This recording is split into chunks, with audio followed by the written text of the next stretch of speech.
Halyk қайырымдылық қоры ұсынады.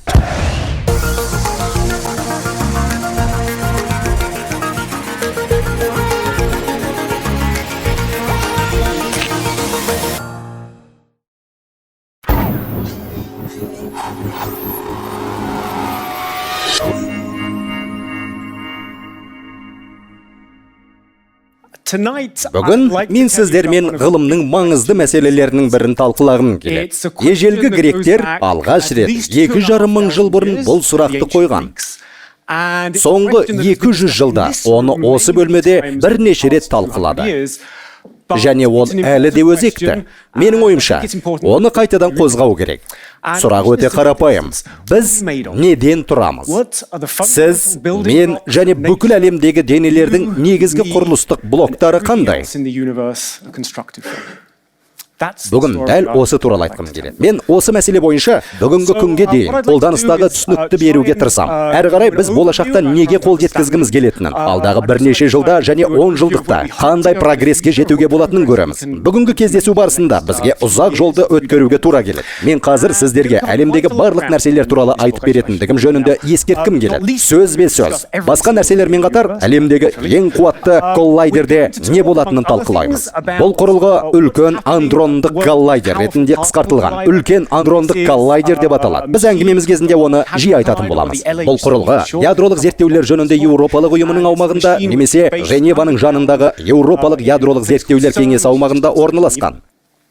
Сондай-ақ, біз үлкен жарылыс кезінде өткенге көз салу мақсатында жасалған тәжірибелерді сөз етпекпіз. Олар бізге қазіргі әлемнің алғашқы секундтарында не болғаны жайлы көрініс береді. Сонымен қатар, сіздерде абстрактілі теориялық идеялар туралы, тіпті қазіргі әлем туралы түсінікке негізделген математика жайлы көзқарас қалыптасқанын қалаймын. Себебі мен физик теоретикпін. Мен теңдеулерді зерттеймін. Біз өмір сүретін әлемді басқаратын оларды түсінуге тырысам. Жалпы алғанда, мен өздеріңіздің көз қырларыңызбен бәрін көріп отырғаныңызды қалаймын. Ескерте кететін бір жайт бар. Әңгіме барысында сіздерге бір теңдеуді көрсетем. Мұндай тақырыптарға негізгі бір ережеде жұмыс істейтін курстарды ұйымдастыратынын білесіз бе? Сондай-ақ ол ережеде ешқандай теңдеулерді көрсетпеу керектігі айтылады. Әйтпесе, барлығы жай ғана қорқынышқа айналады. Біздің лекциямыздың барысында сіздер де үрейленесіздер. Алдын ала дайындалыңыздар. Жақсы ма? Білесіз бе, мұндай әңгімелер әдетте стандартты түрде басталады. Дәріскер мәдениетті және білімді адам бола отырып, осыдан 2,5 мың жыл бұрын Демокрит пен Лукрецийдің айтқан сөздерін келтіреді. Сондай-ақ, ежелгі гректердің атомдар жайлы идеясы жөнінде әңгімелеп береді. Бірақ білесіздер ме, мен бұдан бастағым келмейді. Осы 2,5 мың жыл бойы біз біршама алға жылжып кеттік. Сондықтан әңгімемізді басқа нәрседен бастауға болады. Сонымен, біздің ғалам неден тұрады? Біз неден құралғанбыз? Бұлардың көрінісі келесіде. Қатысушылардың көбісі онымен таныс деп үміттенем. Бұл химиялық элементтердің периодтық кестесі. Бұл ғылымдағы маңызды идеяларының бірі. Кестеде шамамен 120 түрлі элементтер сипатталған. Айта кету керек, осы ғимаратта сол элементтердің кем дегенде 10-ы табылған.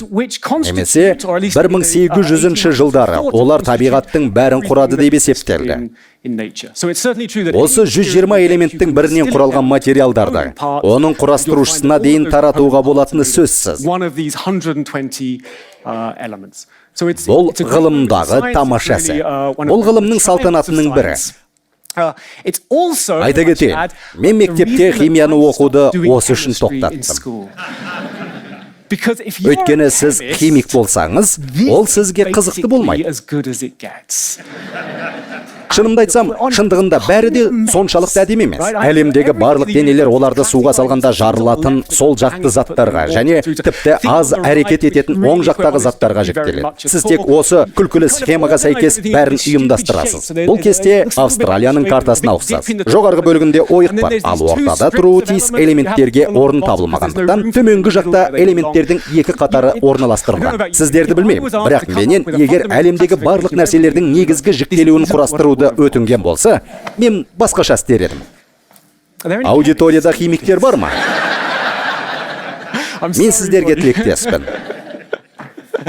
Алайда мен жалғыз емеспін. Табиғатты осы жолмен жүйелеуді ақымақтық деп мен ғана ойламаймын. Табиғаттың өзі бұл жүйелеуді дұрыс емес деп санайды. Әрине, біз бұл негізгі тұжырым емес екенін білеміз. Мәселе әлі анықталмады. Бұл құрылыстық блоктардың іргетасы емес.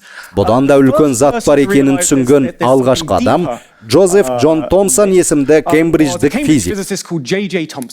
1800 жылдардың соңында Томсон атомға қарағанда өлшемі кішірек. Қазір электрон деп аталатын бөлшектерді тапты. Ал 1897 жылы дәл осы бөлмеде құлақ қойған тыңдаушыларға жаңалығын жариялады.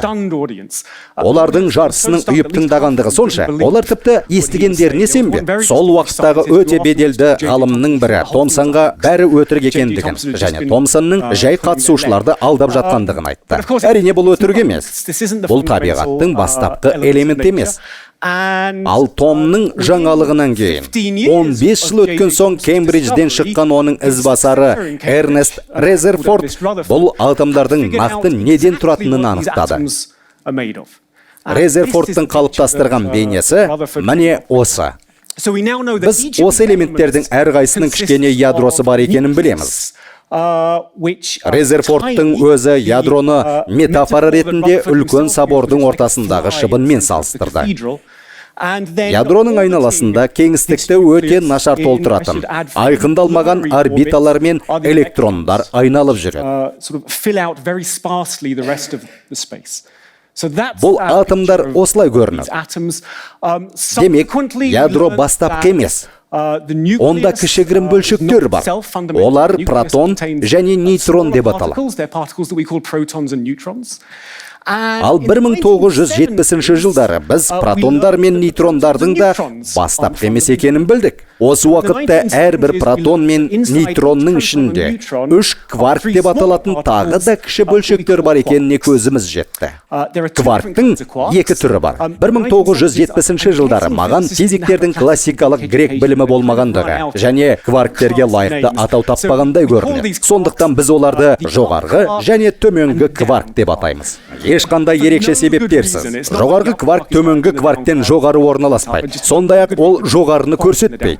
Жоғарғы кварк және төменгі кварк. Яғни протон 2 жоғарғы және 1 төменгі кварктен тұрады. Ал нейтрон 2 төменгі кварктен және 1 жоғарғыдан тұрады.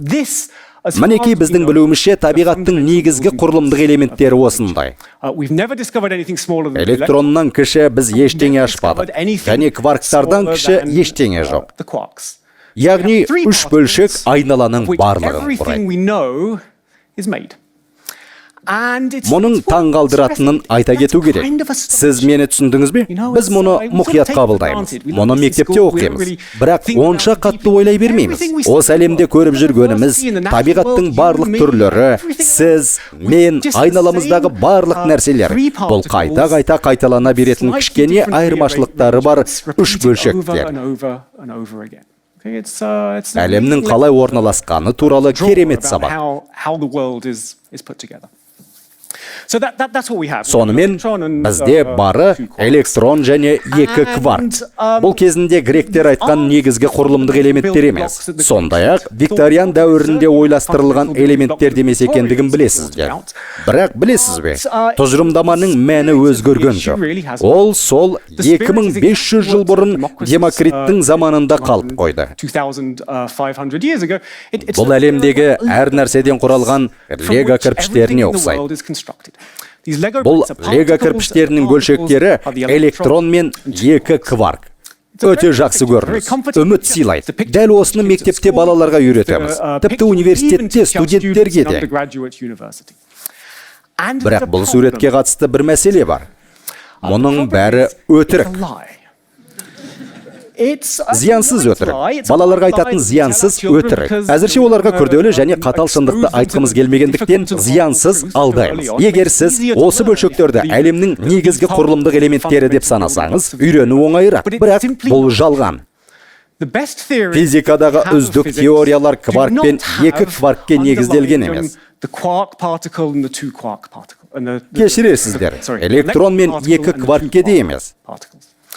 Шындығында физикадағы ең жақсы теориялар негізгі құрылымдық элементтерде емес. анықталмаған абстрактілі бөлшектер жайлы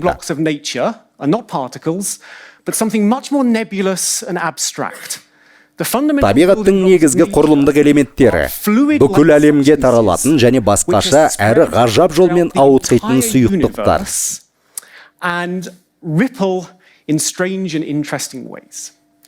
Біз өмір сүріп жатқан негізгі шындық осы. Біз тіпті бұл ағымдағы сұйықтықтарға атауды дайындадық. Оларды өрістер деп атаймыз. Міне өрістің суреті. Бұл физиктер ойлап отырған өріс емес. Бұл жөні түзу адамдар мен фермерлердің өріс сөзін естігенде ойға алатындары. Ал егер сіз физик болсаңыз, онда сіз бұл сөзді мүлдем басқа дүниемен байланыстырасыз. Мен сіздерге өріс терминінің жалпы анықтамасын берем. Содан кейін оны игеру мақсатында бірнеше мысалдар қарастырамыз. Физиктер өріске келесідей анықтама береді. Бұл менің айтқанымдай, бүкіл ғаламда кең таралған нәрсе. Бұл нәрсе кеңістіктің әр нүктесінде белгілі бір мәнге ие. Сонымен қатар, бұл мән уақыт бойынша өзгеруі мүмкін. Сондықтан бүкіл әлемде тербеліп, дірілдеп тұрған сұйықтықты елестеткен дұрыс. Бұл идея жаңа емес. Біз оны қазір ғана ойлап таппадық. Оған 200 жыл болды.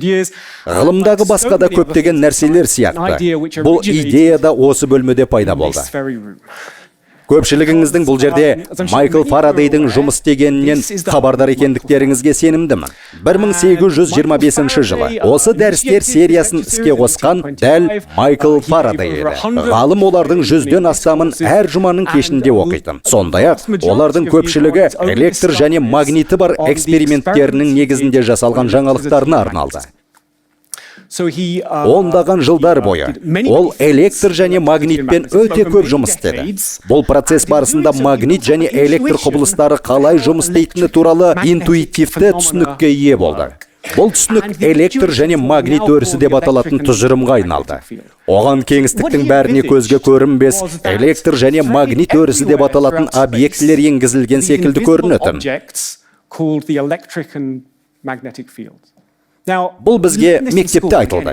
Мен қайталап айтам. Ал Фарадейдің сондай ауқымды және радикалды қадамы болған идеясын мүлде бағаламаймыз. Бұл электр және магнит өрісі туралы ғылым тарихындағы революциялық әрі абстрактілі идея екендігіне сіздердің назарларыңызды аударғым келеді. Рұқсат етсеңіздер. Жалпы, бұл жерде әрине күрделі демонстрация болуы керек еді. Бірақ мен физик-теоретик қана емеспін. Маған тәжірибе жүргізу қиынға түседі. Бірақ мен сіздердің осы уақытқа дейін көріп қойғандарыңызды көрсетем. Магниттер. Біз мектепке барғанда, барлығымыз балалық шақта онымен ойнадық. Магниттерді алып, оларды жақындастырыңыз. Олар не ғұрлым жақын болса, қарама-қарсы бағыттағы күш қозғалысы сол ғұрлым ауырлай түседі. Физикада қанша дәрежеңіз болса да, оны қаншалықты жиі жасайтыныңыз маңызды емес. Бұл жерде сиқырлы нәрсе бар. Сіз мені түсінесіз бе? Мұның бәрін сіз білесіз. Магниттердің арасында ерекше бір әсер бар. Ол әсер данышпан Фарадей. Расымен де, шынайы, көзге көрінбес және бұл күшті түсіндіретін бір нәрсе бар. There's something real and physical which is invisible but is building up, and that's what's responsible. Ол оны күш сызықтары деп түсіндірді. Біз қазір магниттік өріс туралы айтып отырмыз. Міне Майкл Фарадейдің дәріс оқып тұрған суреті. Ал мынау оның жұмыстарының бірі.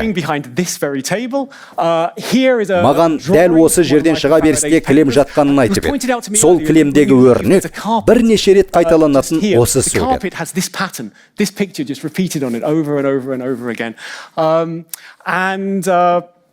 Ал мына жерде төменде Майкл Фарадейдің дәл осы жерде жасаған танымал демонстрацияларының бірі көрсетілген.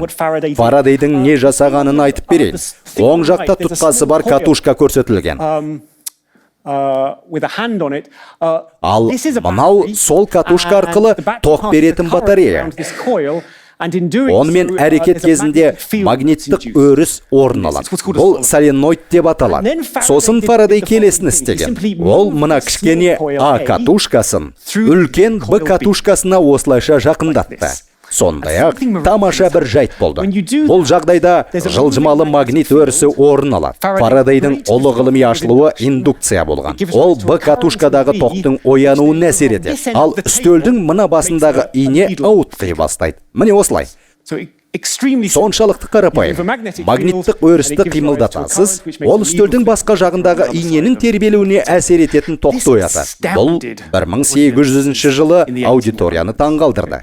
Өйткені үстелдің басқа жағында тұрған инеге мұндай манипуляциялар әсер етті. Бірақ инеге ешкім қолын тигізбе. Тамаша. Белгілі бір затқа жақындамай. Оған қол тигізбе, оны қимылдатуға болады. Біз қазір сәл еркелеп кеттік. Сіз де бұл тәжірибені жасай аласыз. Телефоныңызды алып, бір қатар пернелерін басыңыз. Сосын бірнеше секунд ішінде жер шарының басқа бөлігіндегі адаммен сөйлесе аласыз. Бірақ қағида бұрынғыдай. Сол күні өріс бірінші рет көрсетілді. Сіз өріс арқылы қарым-қатынас орната аласыз. Тікелей байланыссыз алыстағы денеге әсер ете аласыз. Бұл Майкл Фарадейдің мұрасы. Әлемде тек бөлшек қана емес, сонымен бірге кеңістікті толтыратын, жұқалау өріс деп аталатын объектілер бар. Айтпақшы, егер шынымен де Майкл Фарадейді бағалағыңыз келсе, ол бұл дәрісті 1846 жылы оқыды. Бірақ соның ішіндегі біреуін 20 минут бұрын аяқтаған. Оның басқа айтары болмағандықтан талқылауға 20 минут жіберген. Ол осы көзге көрінбес электр және магнит өрістерін жалғыз деп ойлады. Оның байқауынша, дәл электр мен магнит өрісінің тербелісі жарық деп аталады. Were quite literally the only thing we've ever seen. He suggested that it's ripples of the electromagnetic field. Герц секілді ғалымдардың жарықтың осылай пайда болатынын айтқанына 50 жыл өтті. Бірақ тек Фарадей ғана магниттік өрісте толқын болатынын түсінді. Сондай-ақ ол толқындар біз күнде көріп жүрген жарық екенін айтты. Сонымен, бұл Майкл Фарадейдің мұрасы.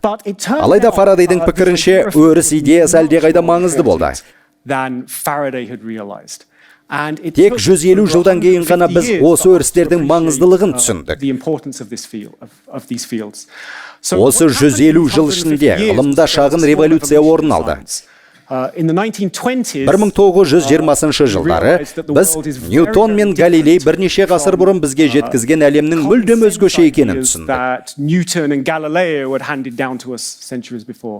Ал 1920 жылдары Гейзенберг пен Шредингер сияқты адамдар шағын ауқымда микроскопиялық деңгейде әлемнің біз ойлағаннан әлдеқайда жұмбақ және қарама-қайшы екенін білді.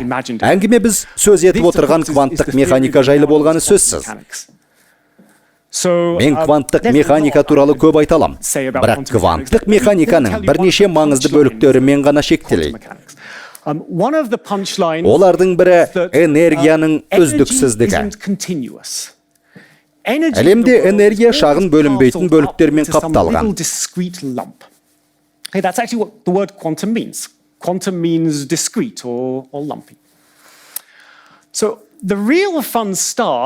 Кейбір денелердің бөлшектенбейтіндігі туралы кванттық механиканың идеясын Фарадейдің үзіліссіз, тегіс және кеңістікте тербелетін өріс идеясымен біріктірсек, нағыз ғалам сонда басталады.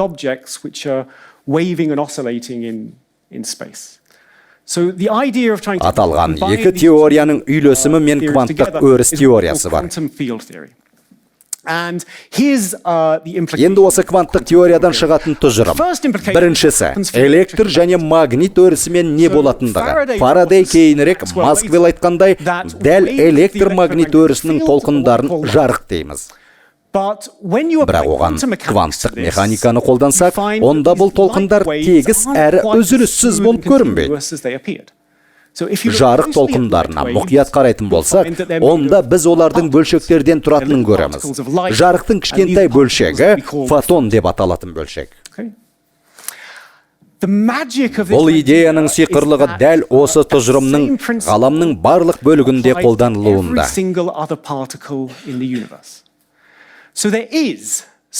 Яғни осы бөлмеде электр өрісі таралған.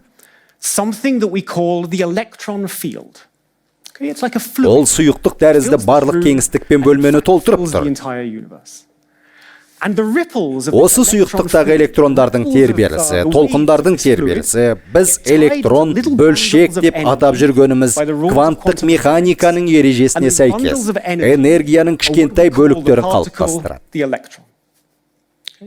Сіздің денеңіздегі электрондардың бәрі бастапқы емес. Денедегі барлық электрондар негізгі өрістегі толқындар.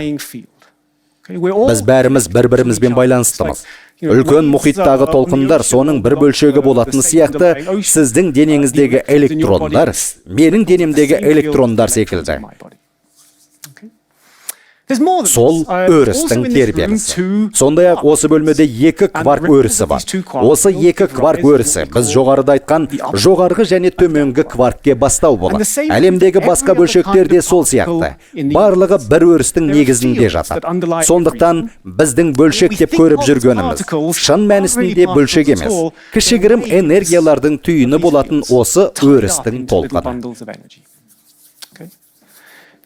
Бұл Фарадей мұрасы. Мұнда бізді оның өрістер жайлы пайымдауы алып келді. Әлемде бөлшектер жоқ. Ғаламның негізгі құрылымдық элементі біз өріс деп атап жүрген денелердің сұйықтығына ұқсайды.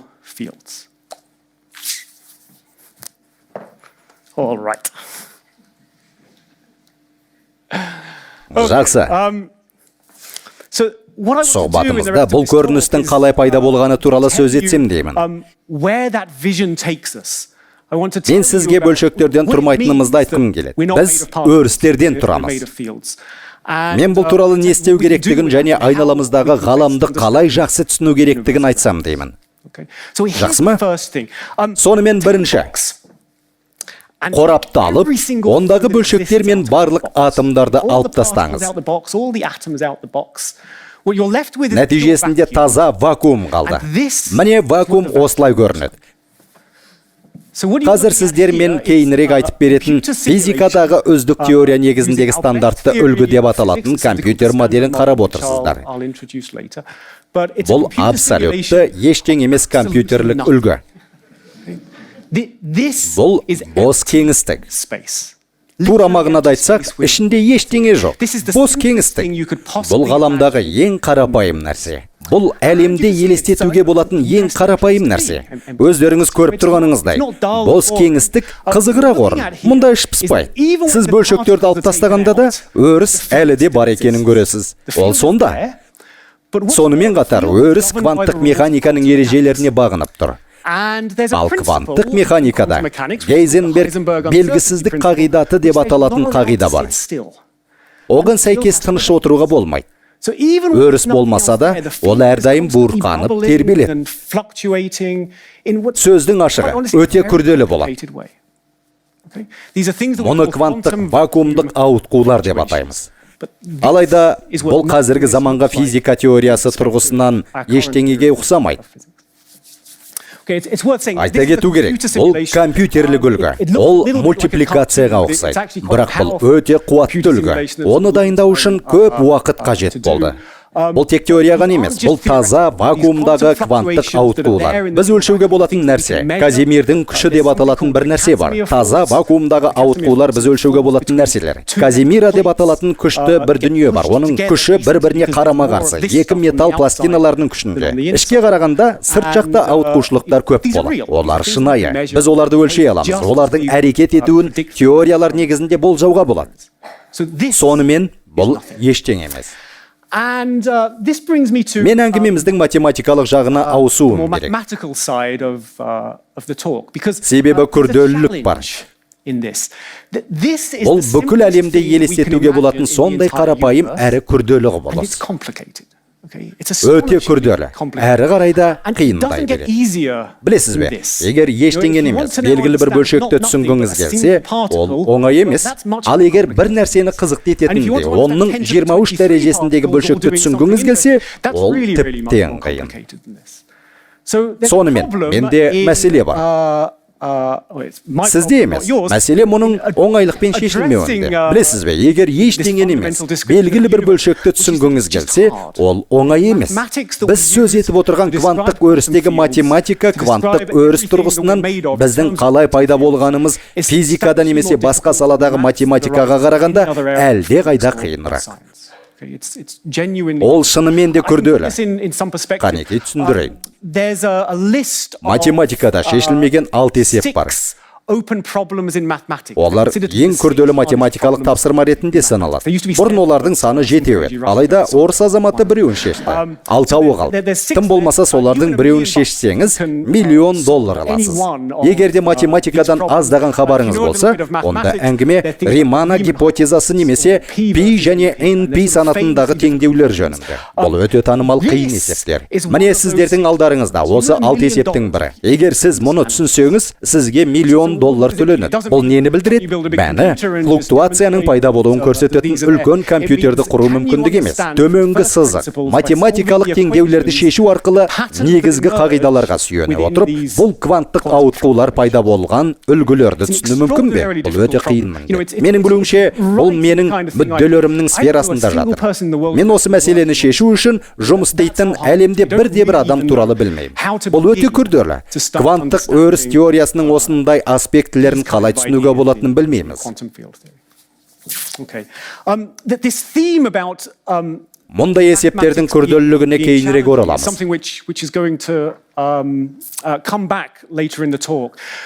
Мен әңгімемізден сәл алшақтап, математика бойынша мүмкін болатын және мүмкін емес нәрселер жайлы түсінік беріп, осы теорияларды түсіну арқылы ғаламды негіздеген кванттық өріс теорияларын қалай түсінуге болатыны туралы айтып бергім келеді. Кейде біз кванттық өрістермен не болып жатқанын өте жақсы түсінеміз. Бұл ауытқулар өте күрделі емес. Байсалды және ұстамды болған кезде орын алады. Бұлар тым үлкен. Бірақ егер олар тыныш болса, егер вакуум боран дауылынан гөрі диірмендегі тоғанға ұқсаған болса, онда мұндай жағдайларда біз не істеп жатқанымызды түсінеміз. Мұны көрсету үшін мен мысал келтірейін. G саны электронның ерекше қасиеті. Енді мен мұның не екенін түсіндіріп берем. Электрон бөлшек және ол айналады. Сол сияқты жерде айналады. Бұл айналымның осі бар. Айналу осі келесідей өзгеруі мүмкін. Сіз оны магнит өрісіне орналастырып, айналдыра аласыз. Бұл жағдайда айналу осі баяу болады. Бұл прецессия деп аталады. Осьтің айналу жылдамдығы осы санмен анықталады.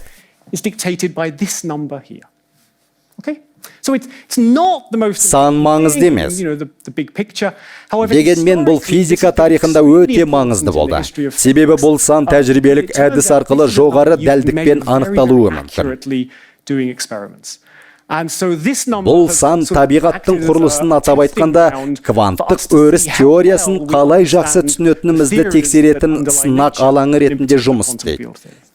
Сіздердің көргендеріңіз туралы айтып берейін. Алғашқы сан, бұл көптеген 10 жылдықтар бойы тәжірибелі зерттеулердің нәтижесі болған электронның қасиетін өлшейтін шама. Ол магнит сәті деп аталады.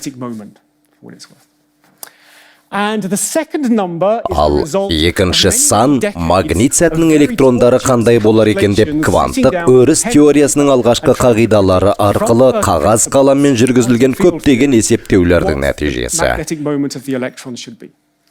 Көріп тұрғандарыңыздай, ерекше нәрсе шықты. Теориялық есептеулер мен тәжірибелік өлшеулердің сәйкес келуі бұрын соңды ғылымда болмаған. Мұнда өтірден кейін 12 не 13 сан бар. Шынымен де таңғалдырады. Ғылымның кез келген басқа саласында алғашқы 2 сан сәйкес келсе, қуаныштан секірер едіңіз. Экономикада мұндай да болмайды. Бірақ бұл жерде бөлшекті физикадағы теорияның қаншалықты жақсы дамығанын, не істеп жатқанымызды, қаншалықты жақсы түсінетінімізді анық көре аламыз. Ғылымның кез келген басқа саласына әлде қайда жақсы. Өтірден кейін 12 сан. Бұл біздің ең жақсы көрсеткішіміз болғандықтан сіздерге көрсетіп отырым. Айтарлықтай жақсы емес нәтижелер де бар. Вакуумның кванттық флуктуациясы тұрақсыз және күшті болғанда күрделілік туындайды. Мысал келтірейін. Алғашқы қағидаларға негізделе отырып, протонның массасын есептеуіміз керек. Бізде теңдеулер бар.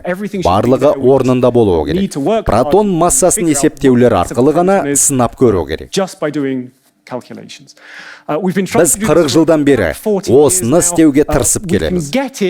Бұл массаны шамамен 3% дәлдікпен ғана есептей аламыз. Бақандай 3%. Бірақ одан да жақсы болуы керек. Біз бұл дәлдік деңгейін көтеруіміз керек. Бір ғана қарапайым себеппен. Бізде дұрыс теңдеу бар. Біз дұрыс теңдеуді шешетінімізге сенімдіміз. Тек оны шешу үшін жеткілікті түрде саналы емеспіз. 40 жыл әлемдегі ең қуатты компьютерлер мен көптеген ақылды адамдар. Бірақ шешім табылмады. Мен қазір әлі басталмай отырған басқа да жағдайлардың бар екенін айтпай отырмын.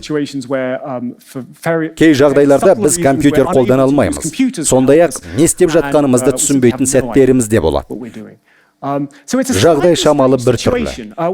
Бізде физиканың барлық теориялары бар.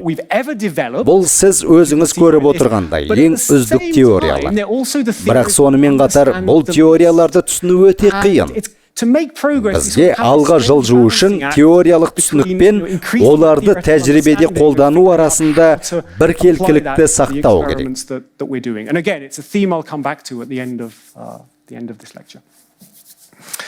Сонымен, осы уақытқа дейін мен жалпы айтқанда біздің неден тұратындығымыз туралы әңгімеледім. Сіздердің барлығыңыз кванттық өрістерден тұрасыздар. Мен оларды түсінбеймін. Тым болмағанда олардың қаншалықты дәрежеде жақсы болу керектігін де түсінбеймін. Сондықтан, біраз нақтылықтар жөнінде айтсам деймін. Тұтастай алғанда, мен сіздерге ғаламда қандай кванттық өрістердің бар екенін айтып беремін. Жақсы жаңалық олар көп емес. Сондықтан мен сіздерге олардың бәрін атап өтсем деймін. Біз периодты кестеден бастадық. Ал ол жаңа кесте емес. Бұл әлде қайда қарапайым. Өте жақсы. Онда тұратын 3 бөлік бар. Жоғарғы және төменгі кварктен тұратын кварк пен электрон бар. Сондай-ақ атап өткендей бұл бөлшектер бастапқы емес. Бұл бөлшектерді анықтайтын бастапқы өріс. Сондай-ақ мен осы уақытқа дейін айтпаған 4-ші бөлшек бар екен. Бұл нейтрино деп аталады. Ол үшін бізден неден құралғанымыз маңызды емес. Алайда, әлем үшін оның маңыздылығы жоғары. Бұл нейтрино барлық жерде кездеседі. Сіз оларды ешқашан байқаған емессіз. Бірақ осы дәріс басталғалы бері, сіздердің әрқайсыларыңыздан олардың 10 немесе 14-і ғарыш арқылы төмен әрі жоғары қарай өз жолдарын жалғастырып ұшып жатыр. Олар өте қызықты. Олар заттармен байланысқа өте нашар түседі. Сонымен барлығы неден тұрады? Әлемнің іргетасын қалыптастыратын 4 бөлшек. Міне содан кейін ғана әлемде таңдай қақтырарлық дүние орын алды. Бізге беймәлім себептермен табиғат осы 4 бөлшекті алып, оларды тағы 2 данамен бөліп шығарды. Яғни, біздің қаламымызда бөлшектерді құрайтын барлық өрістердің тізімі мынадай. Сонымен біз нені байқадық? Бұл электрон. Өздерін тура электрон сияқты ұстайтын тағы 2 бөлшек бар екен. Бірақ олар ауырлау. Электрон салмағынан 200 есе көп массамен электрондардан 3000 есе ауыр бөлшектерді мюон деп атаймыз. Олар неге өмір сүреді? Бұл туралы титтейде түсінігіміз жоқ. Бұл әлемнің тағы бір құпиясы. Сондай-ақ тағы 2 нейтрино бар. Сонда жалпы саны 3 нейтрино бар. Сонымен қатар бізге белгілі 2 кваркқа біз бір түрлі деген кварк пен ерекше 4 кварк қосылмақ. Міне дәл осы жерде біздің атауларға деген шабытымыз бітті. Біз бұл 2 кваркты бот кварк және топ кварк деп атадық. Сіздердің назарларыңызды аударуым керек. Біз бұл бағыттағылардың қалай жұмыс істейтінін өте жақсы түсінеміз. Сондай-ақ, олардың не себепті 4-тен топтастырылғандығын да түсінеміз. Ал бұл бағытта біз ештеңе де түсінбейміз. Біз олардың неге дәл 3 екенін білмейміз. Неге 2 емес, неге 17 емес. Бұл жұмбақ. Бірақ бары осы. Бәрі ғаламда. Сіздің неден тұратындығыңыздың барлығы жоғары бөлікте орналасқан осы 3 бөлшек. Ал бөлшектердің соқтығысуы сияқты неғұрлым ерекше жағдайларда ғана қалған бөлшектерге мұқтажбыз. Бірақ біз көрген нәрселердің барлығы осы 12 бөлшектен, 12 өрістен құралған шығар. Бұл 12 өріс бір-бірімен 4 түрлі күш арқылы өзара әрекеттеседі. Бұл гравитация және электромагнетизм. Бірақ ядроның кіші масштабында ғана әрекет ететін тағы 2 күш бар. Мәселен, кварктарды, протондар мен нейтрондарда сақтайтын ядролық өзара әрекеттесу деп аталатын нәрсе бар. Радиоактивті құлдырау мен күн көзінен қорғауға жауап беретін әлсіз ядролық байланыс деп аталатын дүние бар. Қайталаймын, бұл күштердің әрқайсысы өріспен байланысты. Фарадей бізге электромагниттік өріс туралы айтып берді. Алайда, глюонмен байланысты өріс және W мен Z бозондық өріспен байланысты болатын өріс бар. Сондай-ақ гравитациямен байланысты өріс бар. Мұнда әлем жайлы Эйнштейн өз түсінігін көрсетті. Гравитациямен байланысқан өріс уақыт пен кеңістік.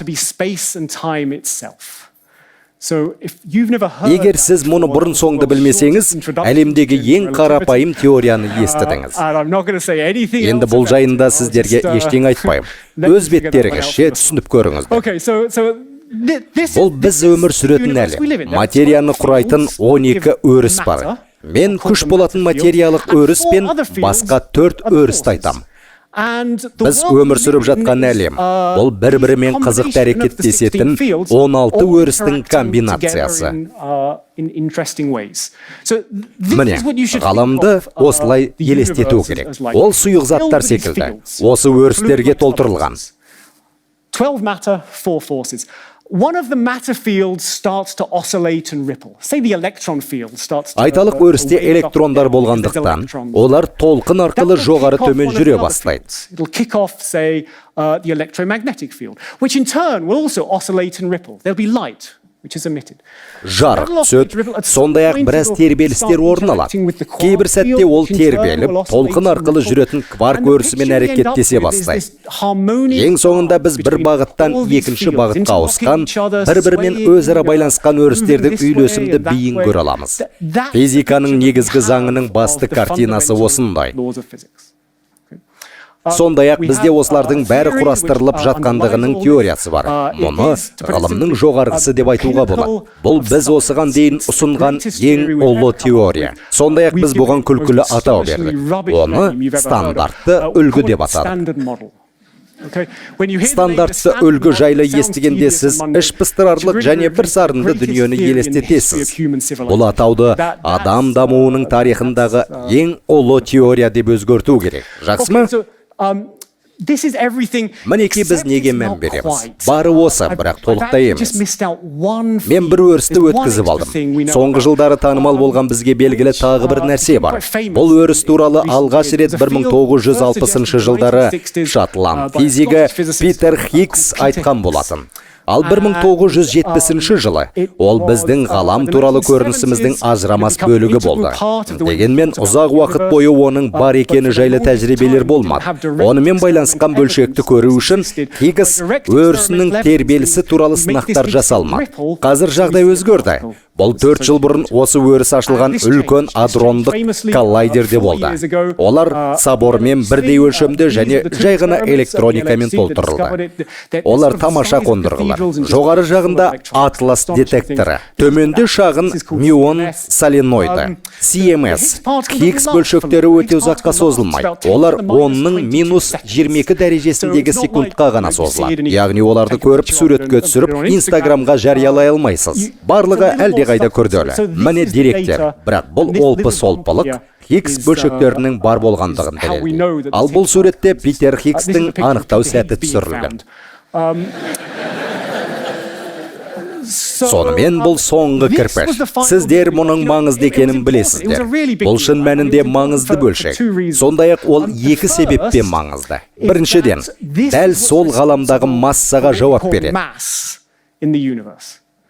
Электронның заряды немесе массасы сияқты барлық бөлшектердің қасиеттері, олардың өрістерінің басқа өрістермен өзара әрекеттесуінің көрсеткіші. Электронның электр заряды деп аталатын қасиет электр өрісінің электромагниттік өріске қалай әсер ететіндігі туралы көрсеткіш. Ал оның массасы бұл Хиггс өрісімен өзара әрекеттесудің көрсеткіші. Сондықтан ғаламдағы массаның мәнін түсіну үшін осыны ұғыну қажет болды. Бұл маңызды оқиға. Екінші себеп, бұл біздің мозаиканың соңғы бөлігі. Бізде стандартты үлгі деп аталған теория болды. Ол 1970 жылдары ұсынылды. Ал бұл сол теорияның дұрыстығын дәлелдейтін соңғы нәрсе. Ең кереметі, бұл бөлшектердің бар екендігі 1960 жылдары болжанған. Яғни, біз 50 жыл күттік. Ақырында біз оны ЦЕРНде қайта құрдық. Ол дәл біз күткендей әрекет етеді. Оның әрекет етуі осы теорияға негізделген біздің болжамдармен сай келеді. Енді біз әңгімеміздің ең қорқынышты бөлігін өтеміз. Осы күнге дейін мен сіздерге осы теория туралы айттым. Қолымды бұлғап, өзімді өріс ретінде суреттедім. Енді бұл теорияның қалай тұжырымдалатынын айтып берейін. Біздің немен айналысып жатқанымызды көрсетейін. Бұл физиканың стандартты моделінің теңдеуі. Біздің ғаламшарымызда бұл теңдеудің кей бөліктерін ешкімде түсінбейді. Сондықтан сіздердің де түсінулеріңізді талап етпеймін. Дегенмен де, мен сізге оның не себепті бұлай екенін көрсеткім келеді. Бұл теңдеу ғылымда өткізілген кез келген тәжірибенің нәтижесін дұрыс болжайды. Бұл теңдеуде барлығы бар. Бұл ғылыми минимализмнің биіктігі.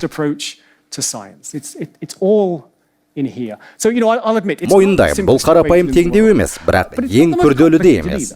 Қажет болса, оны футболкаға басып шығаруға болады. Негізінде Еуропалық ядролық зерттеулер кеңесінде бұл теңдеумен футболкалар сатылады. Біздің не туралы айтып жатқанымызды түсіндіруге рұқсат беріңіз. Альберт Эйнштейн гравитацияны сипаттау үшін теңдеудің бірінші мүшесін жасады. Егер сіз теңдеудің осы ең кіші бөлшегін шешсеңіз, мына R сіз мәселен ағаштан алманың қаншалықты жылдам түсетінін,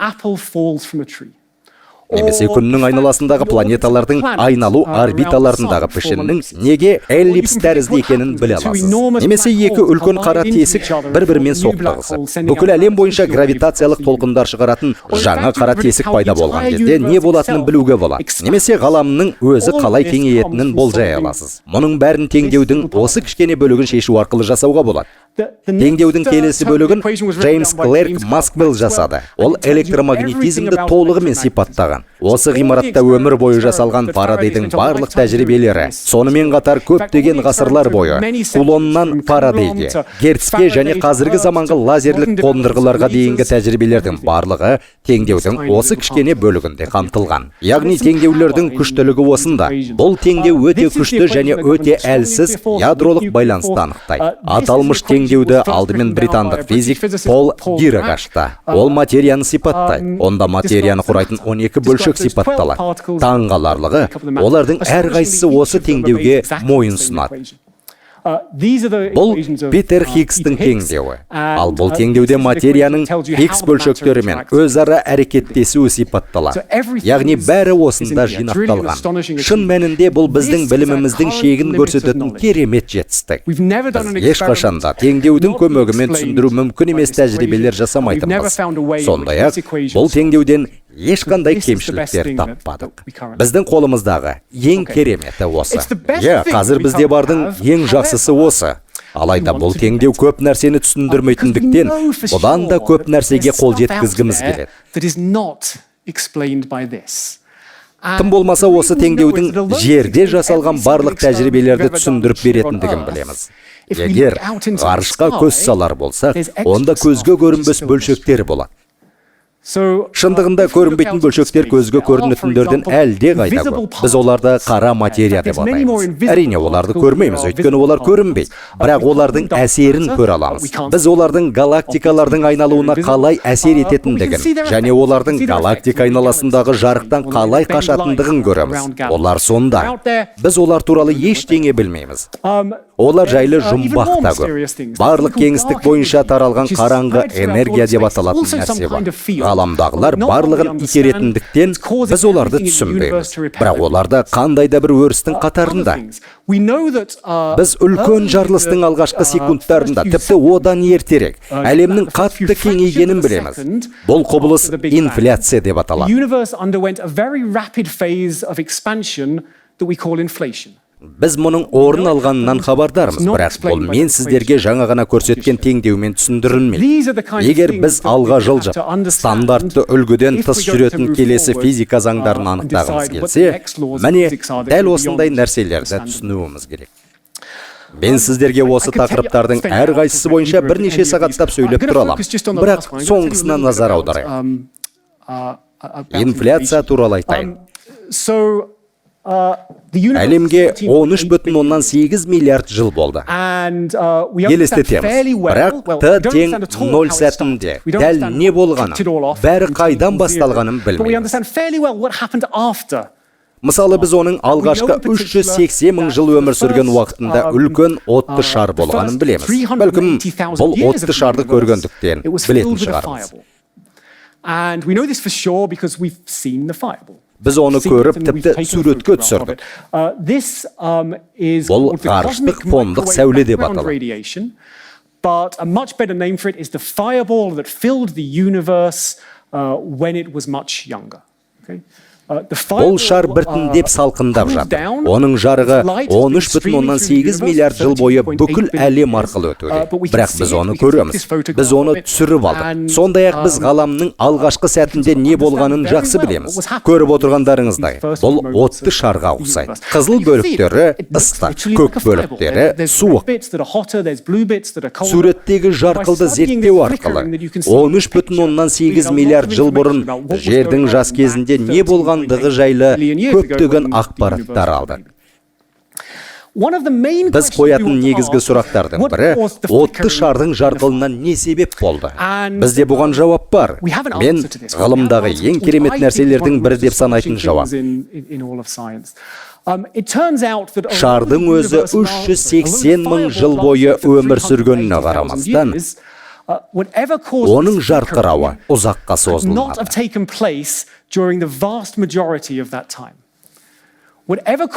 Шардың жарқылдауы үлкен жарылыстан кейін бірнеше секундтарда пайда болды.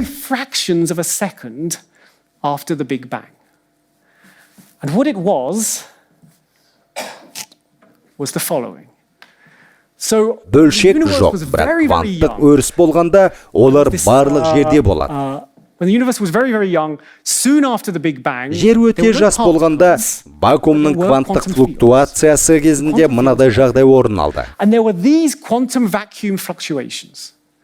Әлем өте жылдам кеңейді.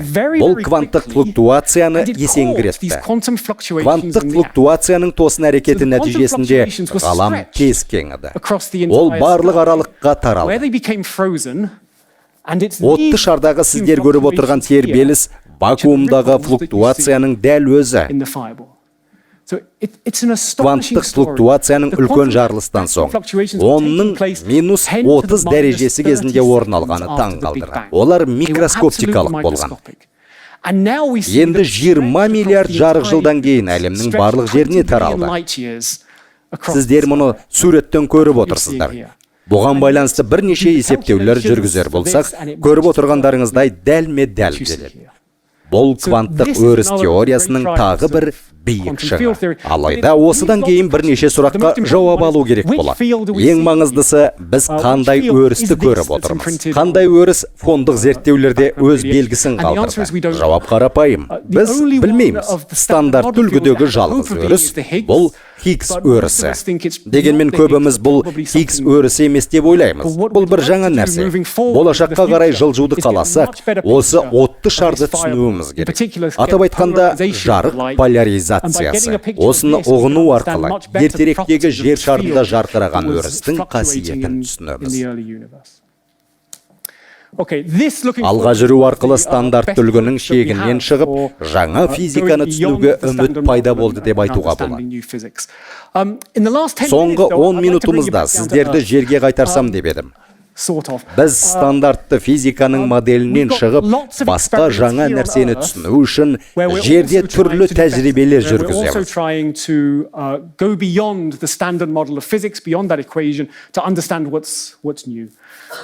Ондай зерттеулер өте көп. Мен маңыздыларын атап өттім. Ол үлкен адрондық коллайдер. Дәл сонда 2012 жылы Хиггс бозоны ашылған. Осыдан соң бірден 2 жылға оны жауып тастады. Оны жаңартты. 2015 жылы алдыңғысынан 2 есе қуатты қылып шығарды. Оның 2 мақсаты болды. Біріншіден, Хиггсті түсіну болса, екіншіден стандартты үлгіден тыс Хиггсті түсіндіретін жаңа физиканы ашу болды. Бірақ қандай нәтижеге жеткенімізден бұрын, сіздерге қандай идея мен болашаққа деген жоспарларымыз болғанын айтып берейін. Сонымен мінеки, тағы да сүйікті теңдеуіміз.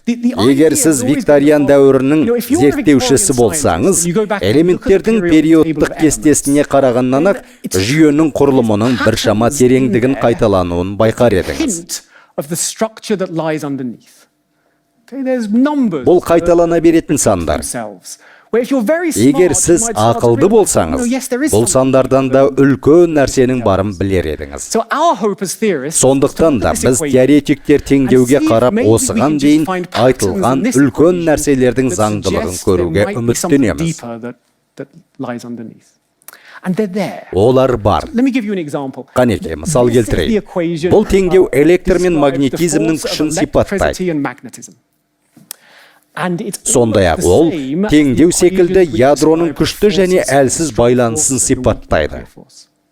Көрдіңіздер ме? Мен тек қана әріптердің орындарын ауыстырдым. Барлығы кішкене күрделі, бірақ қатты емес. Бұл 3 күш бір-біріне ұқсайды. Сондықтан ғаламда 3 қана күш бар деп ойламау керек. Бәлкім бұл үшеуі біреуі ғана шығар. Біз бұл күштерге әртүрлі көзқараспен қарағандықтан, олардың санын үшеуде ойлайтын шығармыз. Мүмкін. Мінеки, тағы бір таңғаларлық жай. Міне мынау ғаламның 12 материалды өрісіне айналған теңдеу. Нейтрондар, электрон және кварк. Бұлардың әрқайсысы бір теңдеуге бағынады. Әрқайсысы Дирак теңдеуіне мойын ұсынады. Тағы да өрістердің саны 12 емес деп ойлауға болады. Мүмкін бір өріс, бір бөлшек шығар. Біз тағы әртүрлі көзқараспен қарағандықтан, олар әртүрлі көрінуі мүмкін ғой. Мүмкін. Мен жаңа ғана сипаттаған идеялар бірігудің ұлы теориясы деген атпен жинақталған. Аталған 3 күштің біреуге біріктірілуінің идеясы ұлы бірігу деп аталады. Бәрі өте қарапайым. Әртүрлі көзқараспен қарастыра отырып, бұл күштердің біреу екендігін математикалық теория негізінде жазып шығу қиын емес. Мынау материя, ал мынау күштеу өте оңай. Сондай-ақ теңдеулер де әртүрлі.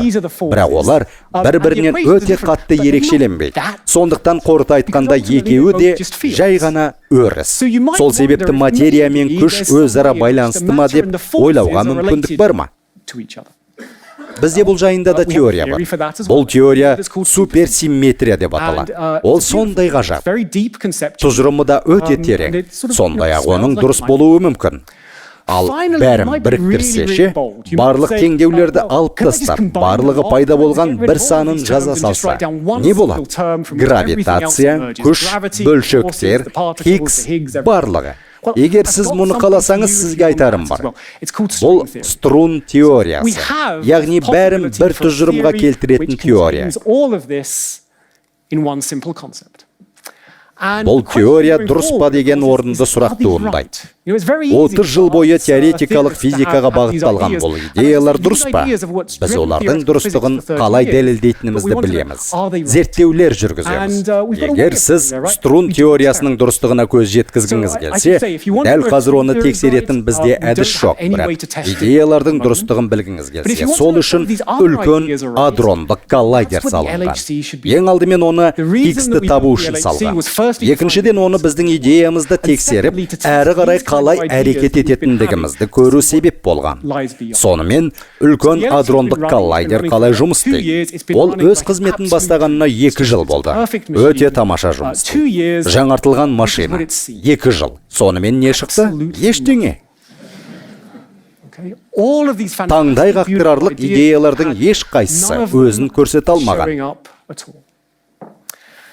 Бұдан шығатын келесі сұрақ. Біз мұнымен не істейміз? Үлкен адрондық коллайдер ештеңке көрсетпесе, табиғат біз ойлағандай жұмыс істемесе, физикадағы түсінігімізді келесі деңгейге қалай көтермекпіз? Бұл сұраққа берер жауабымның жоқ екенін айтайын. Меніңше бұл жайт айналамдағыларды таңғалдырған сияқты.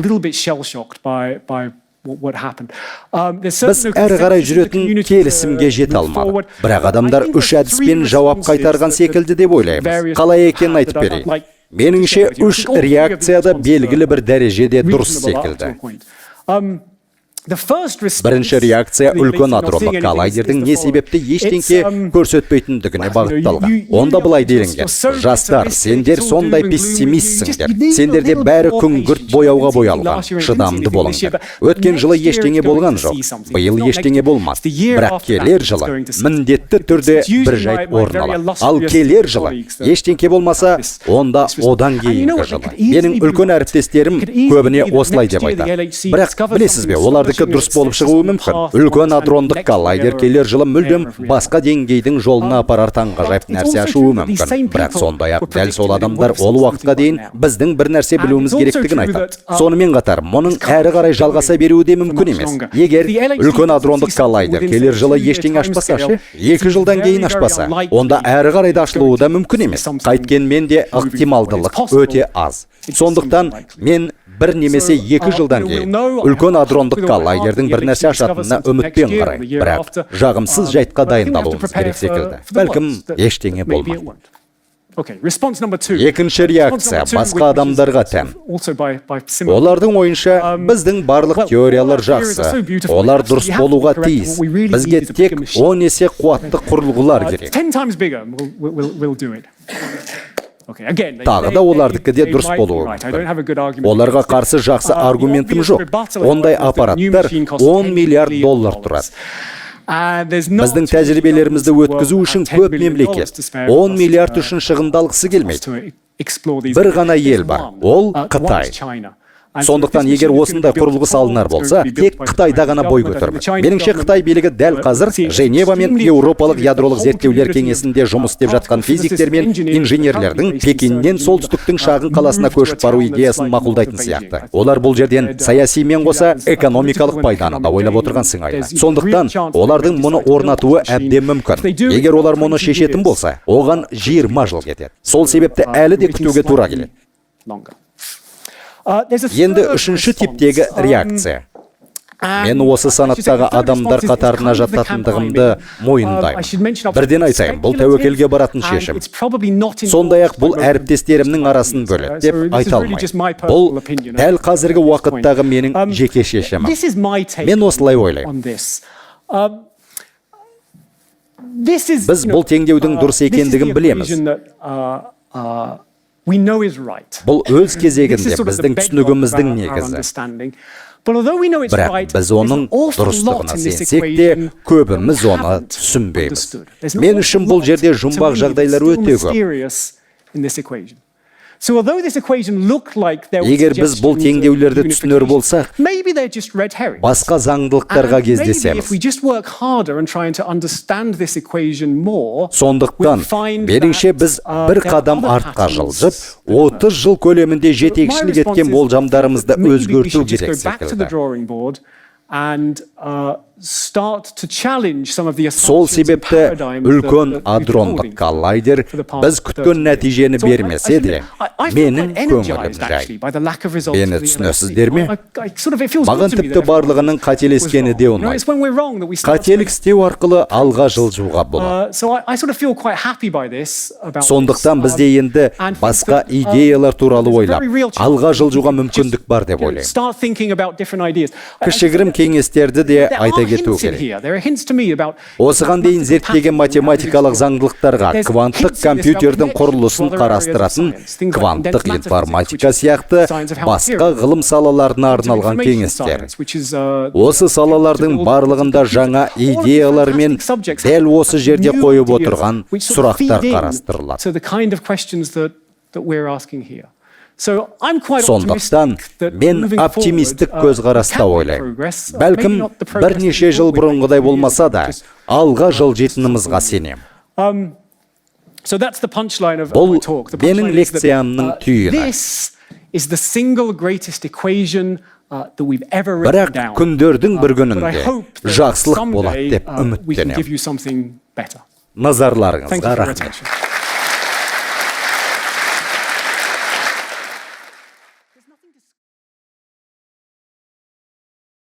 Видео Халық қайырымдылық қоры қолдауымен аударылып дыбысталған.